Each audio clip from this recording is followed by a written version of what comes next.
આકાશવાણી અમદાવાદ સાંજના 5:30 કાર્યક્રમ નામ છે ગામનો ચોરો. આજે આપણે વાત કરીશું રીંગણાની ખેતી વિશે. કુલ્લાથી કુરજી બાપા આવ્યા છે, ગાંધીનગરથી ગોબરભાઈ આવ્યા છે. કુરજી બાપા, રીંગણાની ખેતી કઈ રીતે થાય ખાસ કરીને અમારા ખેડૂત મિત્રો જાણવા માંગ્યા. પછી ભાઈ રીંગણામાં તો એવું છે, રોપ ને રોપો ધીરે ધીરે મોટો થાય, ફૂલ આવ્યો પછી અમદાવાદ ગયો કબલીતભાઈ.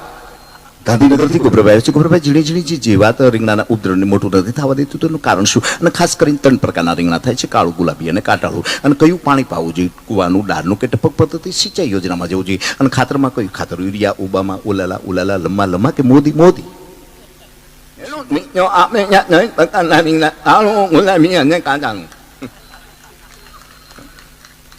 હવે કુવાનું પાણી ગયું, દાળ તમે 800-1200 ફૂટ નાખો, તો ભાંભળો નીકળે. નો પીઠને દેવાય, નો પેટને દેવાય. પીઠ બગડે, પેટ બગડે, એવું આપણે ન કરાય. ટપક પદ્ધતિ સિંચાઈ યોજનામાં આપણે બધાની સાથે જવું જોઈએ. અને એ પહેલાં આપણા ગામમાં નાના ભાઈ મોટા ભાઈના ખોરડા હોય તો એને કહેવાય માલઢોર બેહારો.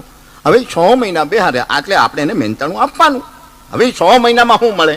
બકરી બે, ઘેટું બે, એટલે લીંડી મળે. શું મળે? લીંડી. હવે એ લીંડીને ભેગી કરવાની. શું કરવાનું? ભેગી. પછી અમુક અંતરે રીંગણીના રોપ રોપતા જાઓ, પાણીના કોક મૂકો, એક એક ખોબો લીંડી નાખવાની. શું નાખવાનું? લીંડી. પછી ધીરે ધીરે પાણીનો કોક ખોલો, એ પાણી સીધું લીંડીને અડે. કોને અડે? લીંડીને. પછી એ પાણી લીંડીને અડે એટલે લીંડી ઓગળે. શું ઓગળે?